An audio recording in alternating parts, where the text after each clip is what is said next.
Una pregunta teológica muy importante es, ¿tiene el hombre libre albedrío?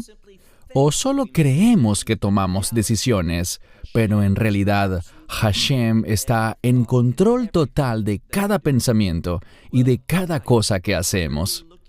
Esta noche estudiaremos el libro de Génesis, capítulo 3, y vamos a ver que, sin lugar a dudas, Dios le dio libre albedrío a la humanidad para que nosotros pudiéramos elegir.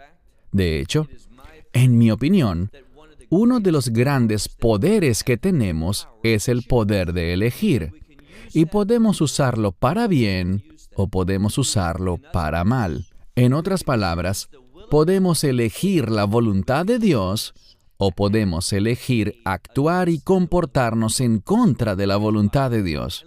Toma tu Biblia y busca conmigo el capítulo 3. En cuanto al capítulo 3, aún nos encontramos en el jardín del Edén, y sabemos que Hashem construyó ese jardín. Dios lo creó de una manera perfecta. Y en este estudio del capítulo 3, veremos que hay dos entidades allí.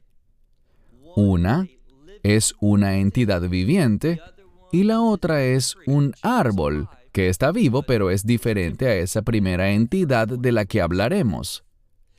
Y a través de esas dos entidades se nos mostrará claramente que Dios le da al hombre libre albedrío, es decir, el poder de tomar decisiones reales. ¿Y por qué esto es necesario? Porque para que la adoración sea genuina, tiene que haber rendición. No una rendición forzada, sino una rendición voluntaria. Y si no tenemos libre albedrío, no podemos adorar a Dios. Noten lo que dice en el capítulo 3 del libro de Génesis. Leemos. Y la serpiente, la palabra es Nahash, y lo importante aquí es que, si bien se trata de la palabra serpiente, al mirar en otros pasajes de la Biblia, donde se habla de esa serpiente, está muy claro que no se trata de una serpiente normal, sino de algo diferente. Pero aprendemos algo de él a partir de la apariencia de una serpiente. Leamos de nuevo el verso 1. Y la serpiente era astuta. Esa es una palabra importante en la Biblia hebrea, porque si leemos lo último que se dijo en el capítulo anterior, el capítulo 2, vemos lo siguiente, que los dos estaban desnudos. Estamos hablando del primer hombre y la primera mujer, Adán ve Java, Adán y Eva. Dice, los dos estaban desnudos, el hombre y su esposa, y no estaban avergonzados. En hebreo vemos que la palabra desnudo se deletrea exactamente igual que la palabra astuto. En su forma singular, tiene una puntuación para vocales distinta, pero es la misma shoresh, es decir, la misma raíz. Y debemos preguntarnos por qué. Esto es lo que debemos entender. Hasta el inicio del capítulo 3, habíamos visto que Adán ve Java, el primer hombre y la primera mujer, estaban en una posición en la que nunca experimentarían vergüenza, y hasta ese momento jamás la habían experimentado. Ellos fueron puestos en una posición en la que la vergüenza, la condenación y el castigo, ninguna de esas cosas formaba parte de la voluntad de Dios. Ahora bien, ¿Él permitió que existieran? Sí. ¿Por qué? No era su deseo, no era su voluntad, pero para que el hombre pudiera elegir, debía estar ese riesgo. En el idioma hebreo, esto es muy específico. El hombre y la mujer estaban desnudos, pero no estaban avergonzados. No había consecuencias, no sentían esa condición de desnudez. Pero noten lo que pasa. Vemos que la serpiente se describe con esa misma palabra, pero aquí significa astuta. y era el más astuto de todos los animales del campo que el Señor Dios había hecho. Dios creó a esta criatura, Nahash, la serpiente, y le dio la capacidad de entender el mal, de entender lo que estaba fuera de su voluntad. ¿Por qué? Bien, el hombre va a tener esa misma oportunidad. Satanás ya había tomado el mal camino. Ya él había elegido hacer lo que estaba en contra de la voluntad de Dios. Y eso le trajo a él consecuencias eternas. Y para el hombre, es posible que también haya consecuencias eternas. ¿Por qué lo digo? Sigamos leyendo. Y la serpiente era más astuta que todos los animales del campo que el Señor Dios había hecho. Y le dijo a la mujer, es bastante significativo que el Nahash, la serpiente, le hablara primero ¿a quién? A la mujer. Bien, hasta este momento, más que todo en el capítulo anterior, vimos que el hombre tenía el liderazgo. El hombre fue creado primero y después la mujer. Recordemos que ella fue tomada del hombre, es decir, de su costilla, y Dios la formó de allí. Pero aquí vemos que se menciona primero a la mujer, y ella tomará el liderazgo de esa familia. Y Satanás es el que motiva, el que causa esta situación. Dice aquí, y le habló a la mujer. Y vean lo que dice, afki. En hebreo moderno esto significa sin embargo. Pero aquí es una frase que tiene que ver con hacer una pregunta. Se plantea una duda. Aquí Satanás intenta sembrarle una duda a Java. Y esa duda consistía en si la palabra de Dios era o no era la verdad. Él le dijo algo, y es muy importante. ¿De verdad Dios dijo que no comieran de ningún árbol del jardín? Vean lo que ella responde. Veamos el verso 2. Y la mujer le dijo a la serpiente, del fruto de los árboles del jardín podemos comer. Ella está haciendo una afirmación general, que después ella aclara en el siguiente verso, en el verso 3. Pero del fruto del árbol que está en medio del jardín, Dios dijo, no deben comer de él. Eso es verdad solo parcialmente, porque en medio del jardín había 2 árboles. Es cierto que Dios les dijo que no comieran del árbol del conocimiento del bien y del mal, pero no estaba prohibido comer del árbol de la vida. Esto es lo que vemos. El árbol de la vida ha sido resaltado de manera única en el capítulo 2 y ahora en el capítulo 3. ¿Cómo ha sido resaltado? Por haber sido ignorado, por no ser mencionado. Pero es el árbol de la vida. Te haré una pregunta. Usemos únicamente el sentido común. Si deberías escoger entre la vida y el conocimiento del bien y del mal, ¿cuál elegirías? Una persona con sentido común diría, pues mira, si elijo el conocimiento del bien y del mal, moriré. Así que el árbol del conocimiento del bien y del mal es el polo opuesto del árbol de la vida. De modo que eliges la vida o eliges la muerte. Simplifiquemos esto. ¿Qué vas a escoger, la vida o la muerte? Y todo esto viene de las instrucciones de Dios. Este es el problema. La mujer va a seguir las instrucciones, no de Dios, sino de la astuta serpiente. Y ese es el problema. Y aprendan otro principio muy importante. Esa también es una elección que hacemos nosotros. O bien seguimos las instrucciones de Dios, ¿O seguiremos las instrucciones del enemigo, las instrucciones de la serpiente, de Satanás? No hay puntos medios. Podrás decir, bueno, yo no voy a hacer lo que Satanás quiere, sino lo que yo quiero.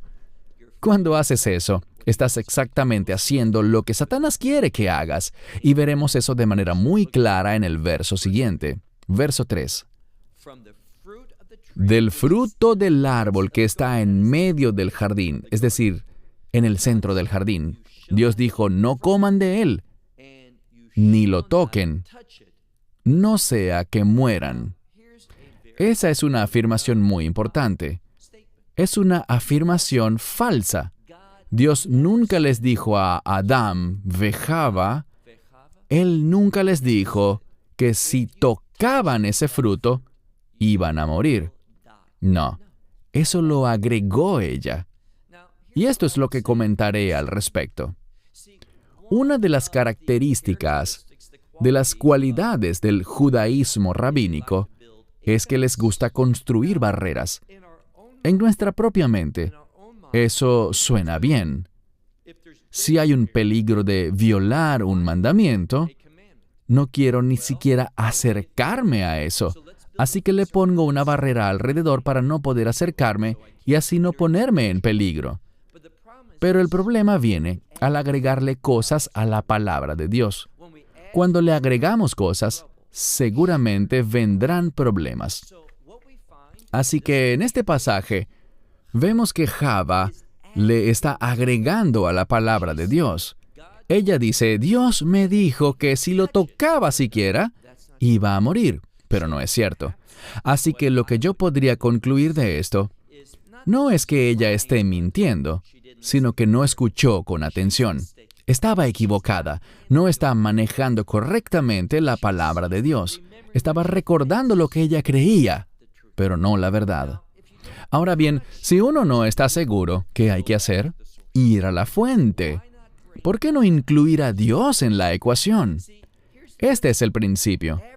Cada vez que estoy bajo ataque espiritual, cada vez que Satanás está comunicándose y se mueve en mi contra, ¿qué es lo más prudente? ¿Ponerme a conversar con él? No, eso es insensato. Es una receta para el fracaso. Lo que necesitamos hacer es incluir a Dios en la ecuación y decir, Dios, creo que oí esto, pero ¿podrías decirme tu voluntad? ¿Cuáles son tus instrucciones para esta situación? ¿Y cómo lo hacemos? Bien, eso lo hacemos leyendo la palabra y acudiendo a Él en oración, pidiéndole al Espíritu Santo. ¿Qué nos prometió Dios? Yeshua nos dijo en el libro de Juan que el Espíritu Santo nos enseñará todas las cosas, que Él nos dará la verdad. Él es el espíritu de la convicción del pecado y la convicción de la justicia. Y nosotros como creyentes estamos en una posición maravillosa. Cuando Satanás empiece a intentar confundirnos y engañarnos, simplemente podemos acudir al Espíritu Santo y nos ponemos a orar y a buscar y leer su palabra. ¿Cuál es la voluntad de Dios? ¿Cuál es la verdad? ¿Cuál es el propósito de Dios en esta situación? Pero ella no hizo eso. Pasemos al verso 4. Y la serpiente le dijo a la mujer, ustedes ciertamente no morirán. Se usó el verbo no morirán 2 veces. Y esa redundancia es para enfatizar eso. Y por esa razón, se traduce como ciertamente o seguramente no morirán. Verso 5. Lo que él dijo no era verdad. Satanás es un mentiroso.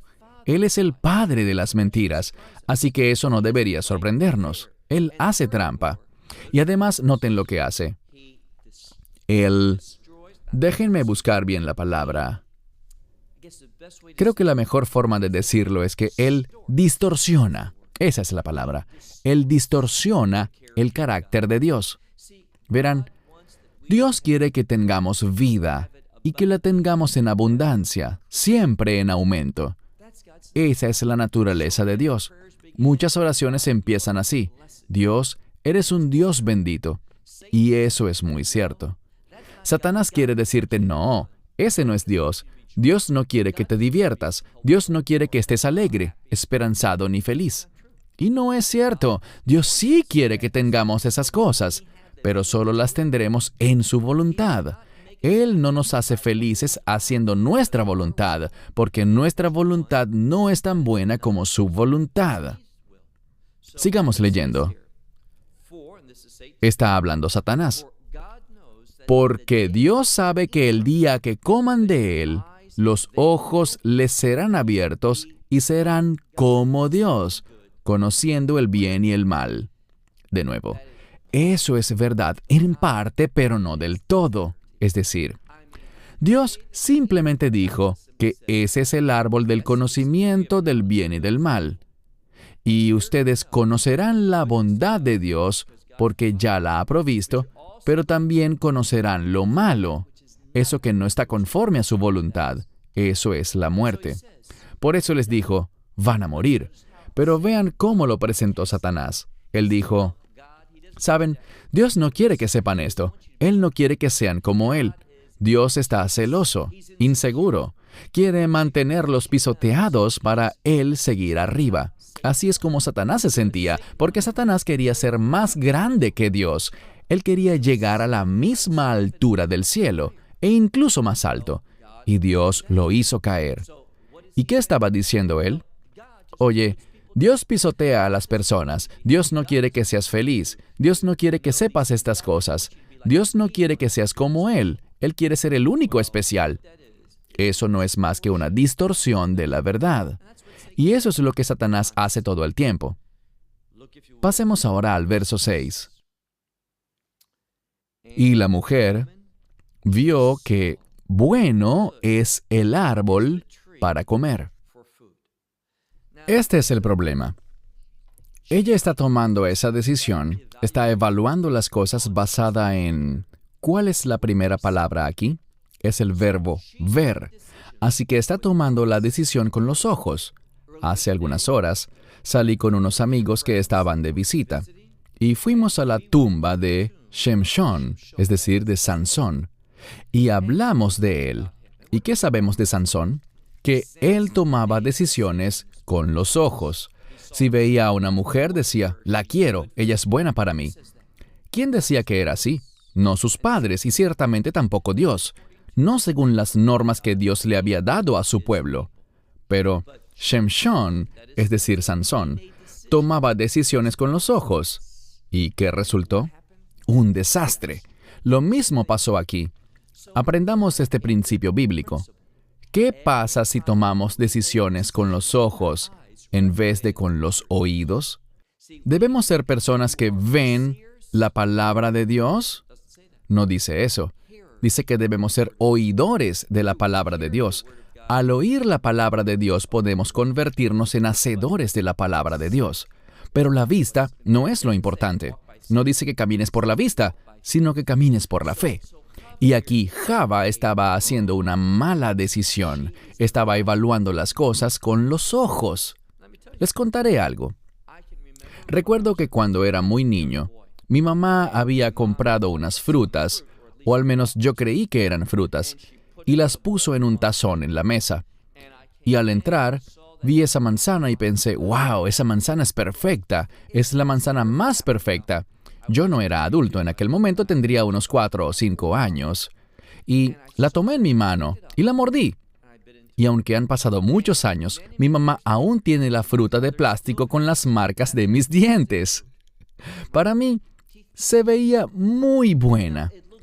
Se veía perfecta. Creí que tendría un sabor maravilloso, pero lo hice solo basándome ¿en qué? En cómo se veía según mis ojos. Así que, la comida no es buena porque se vea buena. Hay otras cualidades que deben estar presentes para que sea realmente buena para comer. Pero Java no esperó por eso. ¿Qué dijo ella? Veamos de nuevo el verso 6. Y la mujer vio que bueno era el árbol para comer, y por eso ella deseó, es decir, fue por el deseo de sus ojos. Es la palabra ta'avá. Ta'avá es lujuria. Vemos entonces una conexión con el deseo y la lujuria. ¿Cuál es la fuente de la lujuria? Bueno, la fuente es un corazón no regenerado, pero el corazón usa los ojos para manifestar el pecado. Sigamos leyendo. Fue el deseo de sus ojos y además dice que ella lo codició. Eso es lo que literalmente dice. Het mem dalet. Ella codició el árbol porque pensó que era bueno para hacerla sabia o próspera. Es una palabra que puede significar ambas cosas. Y creo que las dos cosas sirven para comprenderla adecuadamente. Así que era como dicen algunas Biblias, deseable. Ella lo codició, era algo que fue codiciado por ella. Era deseable para hacerla sabia, pensó ella. Y tomó de su fruto y comió. Y también le dio a su esposo. Y aquí está la clave. ¿Que estaba dónde? Estaba con ella. Aquí hay algo que debemos entender. El hombre se mantuvo fuera de esa conversación entre la serpiente y Java. Adán era el hombre, su esposo, y debió haber intervenido. Él debió decirle, no hables con mi esposa. Si tienes algo para la familia, conversa conmigo. Pero él se quedó callado. Él eludió su responsabilidad. No se comportó como un hombre. ¿Qué hizo él? Él cedió su liderazgo y dejó que la mujer se encargara y tomara decisiones por la familia. ¿Y qué más vemos? Bueno, que ella comió y se lo dio a él. Y él estaba con ella. Quiero que vean algo. Hasta este momento, he tratado de serle muy fiel al texto. No he dicho mi opinión o mi propia interpretación, sino que he dejado que la Escritura se interprete a sí misma. Pero ahora quisiera darles una interpretación que creo que es correcta, pero no hay prueba bíblica de ello. Esto es simplemente lo que yo creo que es. Si la mujer hubiera dicho, ten, come tú del fruto, antes de haber comido ella, no creo que el hombre lo habría hecho. Fue solo porque él vio que ella comió del fruto y no murió, y él quería esa misma experiencia. Él creyó que eso lo haría sabio, que sería como Dios. Si él amaba a su esposa, él habría dicho, no comas eso. Él habría intervenido, se lo habría quitado de las manos y le habría dicho, cariño, yo te amo, esto es peligroso. Dios dijo que no comiéramos de esto. Pero no hizo nada. Él se quedó callado. Y les diré algo, muchas familias resultan muy perjudicadas por el enemigo, por las trampas de Satanás, porque el hombre se queda callado, porque evade su responsabilidad, porque no actúa como un líder piadoso, porque no ama a su esposa, porque no ama a sus hijos, porque si fuera así, él intervendría. Pero este hombre estuvo ausente, y cuando eso pasa, el resultado es desastroso. Resulta muy claro aquí. Veamos el final del verso 6. Dice Imá, que significa él estaba con ella. Dice aquí, ella se lo dio también al hombre, literalmente a su hombre, que estaba con ella, y él comió. Verso 7. Y los ojos de ambos fueron abiertos y se dieron cuenta de que estaban desnudos. La palabra desnudos está relacionada con la vergüenza. Ellos conocieron su vergüenza. Esto es lo que quiero que vean. Lo que Dios hace por nosotros es que Él elimina la vergüenza. Porque Él nos viste, mediante la redención, Él nos viste con la justicia de su Hijo. Hasta este momento, Ellos no estaban en ese estado aún, pero ellos no habían caído en el pecado. Ellos estaban, ¿qué? Desnudos, pero la consecuencia de esa desnudez, ellos la desconocían. Fue solo después de ese primer pecado que ellos se hicieron conscientes y susceptibles a la conciencia de la vergüenza. Verán, la vergüenza es algo que nos afecta mucho. Y hay una relación entre el pecado y la vergüenza. Hasta este momento no había conciencia de pecado en sus vidas. Estaban desnudos, pero ellos no estaban conscientes de eso. No había vergüenza. Pero después de ese pecado, vieron la conciencia del pecado en sus vidas. ¿Y qué hicieron? Bien, veamos con atención. Sigamos con el verso 7. Y los ojos de ambos fueron abiertos, y se dieron cuenta de que estaban desnudos, y cosieron hojas de higuera, y se hicieron unos... Esta palabra significa algo como cinturón o cubierta.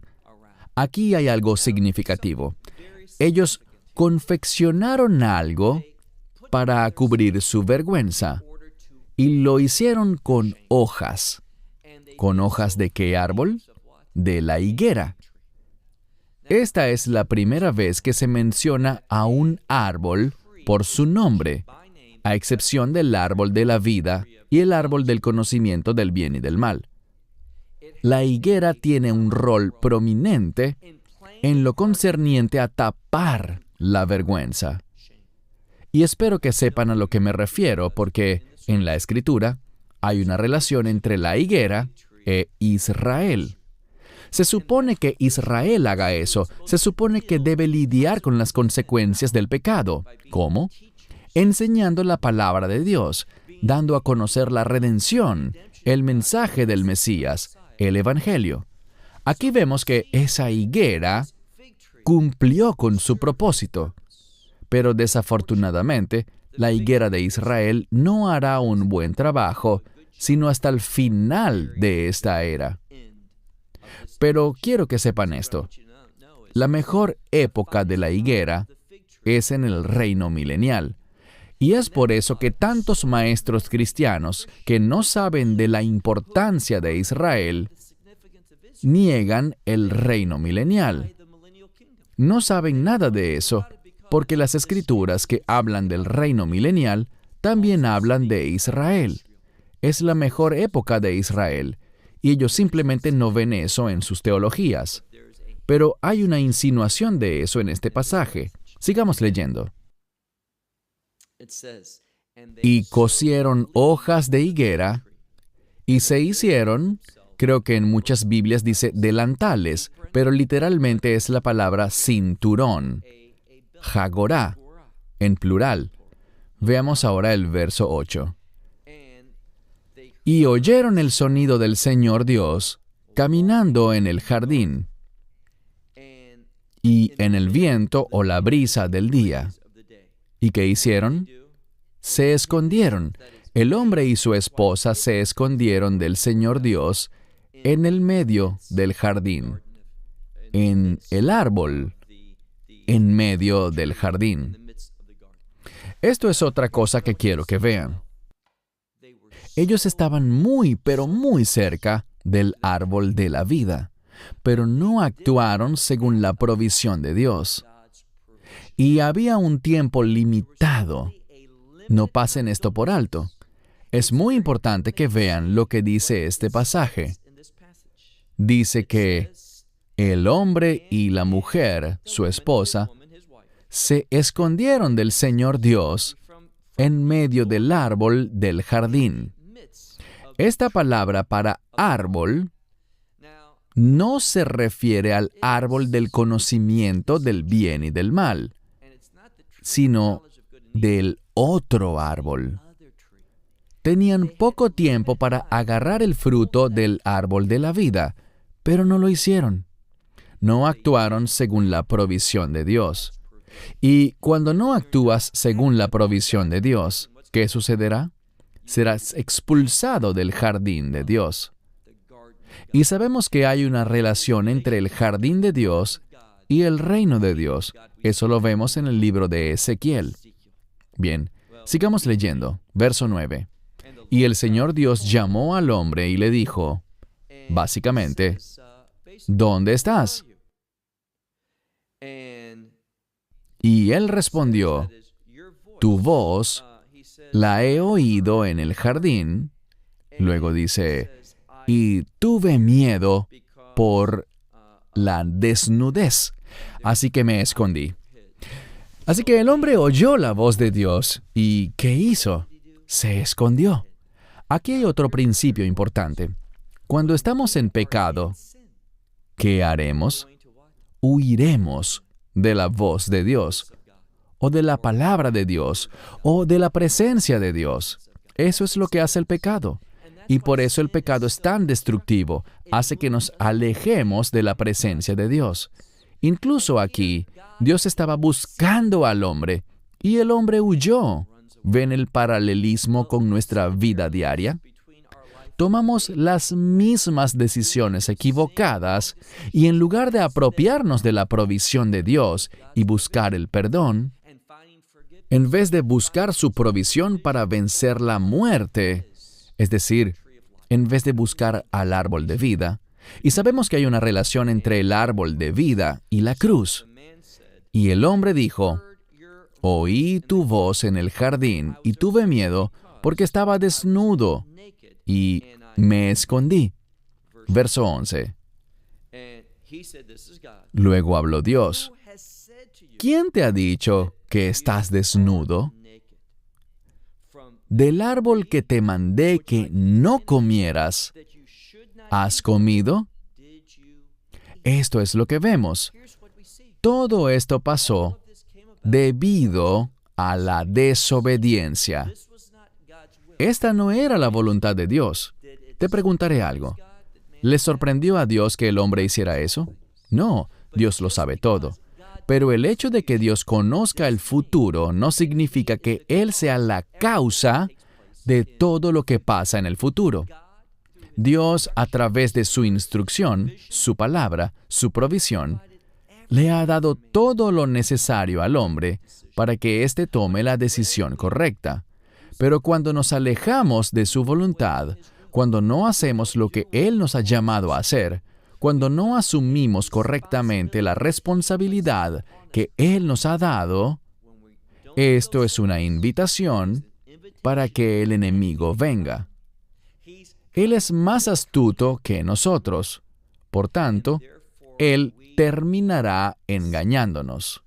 Cuando andamos intentando ser como Dios, en vez de intentar servirle a Dios, no intentar ser Dios, sino comportarnos como Dios nos ha mandado a hacer para reflejar su imagen, para reflejar su presencia en este mundo, para ser su voz, si esas no son nuestras metas, nuestros objetivos, si andamos pensando en cómo parecen ser las cosas de acuerdo con nuestros ojos, si nos comportamos así, seremos presa fácil para el enemigo y vamos a tomar malas decisiones que resultarán en desastre.